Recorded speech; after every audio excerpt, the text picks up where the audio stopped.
Second in the WRDX test sequence is the multiple person rescue. No person who trains a WRDX dog finds the multiple person rescue trivial in what is demanded of the dog, the stewards, the test judges, and the handler. Indeed, many consider this exercise the most difficult of the Water Dog Excellence Series and therefore the most difficult in water work. But spectators will find the multiple-person rescue done in a passing way as exhilarating and as moving as any canine working activity they will ever see. The multiple-person rescue is a deep illustration of the best aspects of the canine-human bond and of people's capacity to work together to achieve a common goal, as is so true of much of water work. To be sure, multiple-person rescue is Exhibit A in the universal truth that it takes a village to raise a water rescue dog. This will be the 3-person rescue. Are you ready to board? We are. You may board. Banner up. Round. Sit. Stay.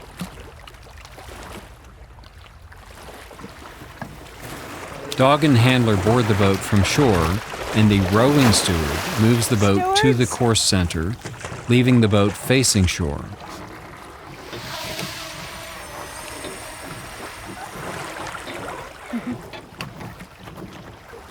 Three stewards portraying drowning people or victims enter the water and move into defined course positions.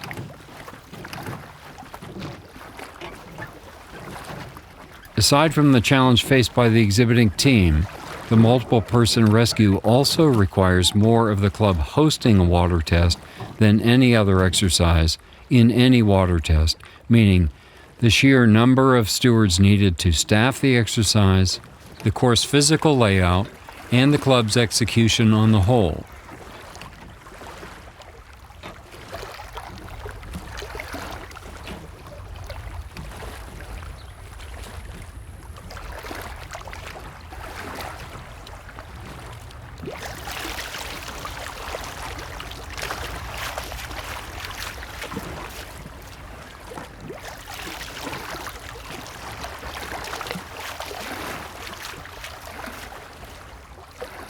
The rowing steward signals once the boat is safely anchored, with the exhibiting handler and dog positioned on the boat platform, 150 feet from shore, and facing the drowners and facing the shore. With stewards and boat now in position, as is shown here, let's comment on the course layout for the multiple-person rescue. The 3 victims, circled in orange, are positioned in a triangle, 100 feet and 75 feet from shore, while the boat, in yellow, is anchored so that the platform on the stern, circled in cyan, is at 150 feet. Handler and dog, positioned on the boat platform, face the drowners and face the shoreline. The judge, standing on shore, makes a final check of steward and boat position and confirms the handler is ready. The judge signifies "You may begin," initiating the 6-minute suggested time limit, and only then do the drowners begin calling. After the begin mark, the dog must leave the boat within 15 seconds.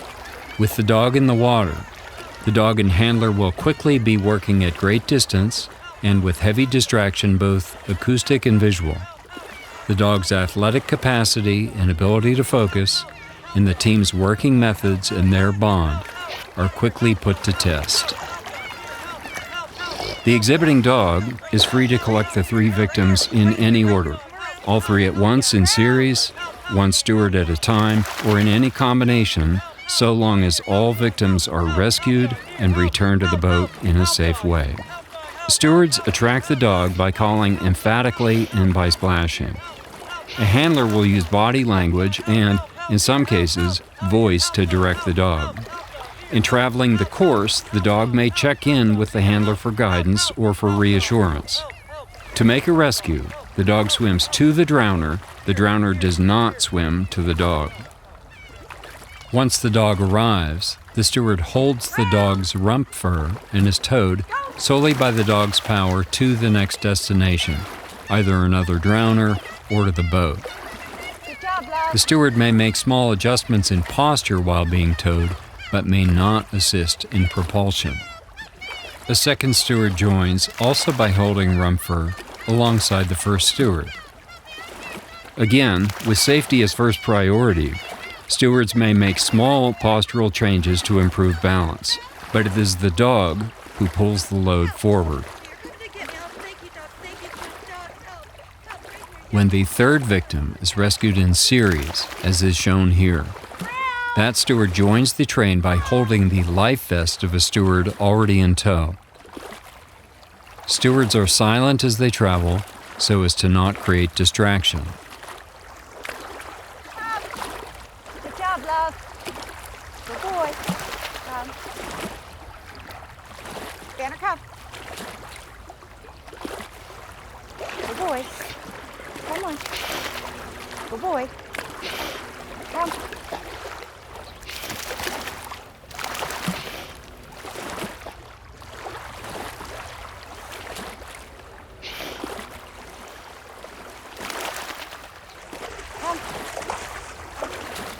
The dog must bring each victim close enough to the boat so that the handler and steward may touch hands, indicating a safe and successful rescue.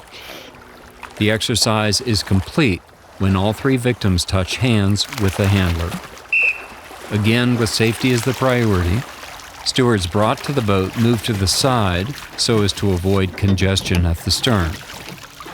After a successful exhibit, some handlers will choose to enter the water and join their dog in a swim to shore, stewards often swimming with them.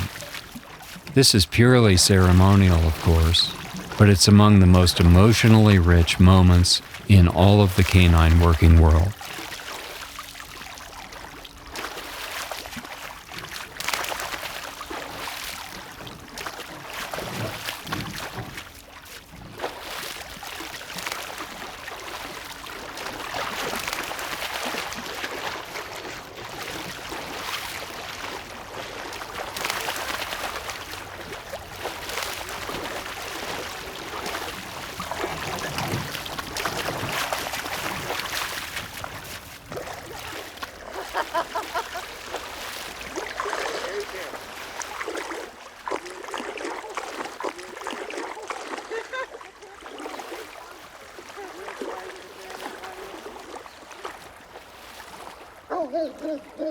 Oh,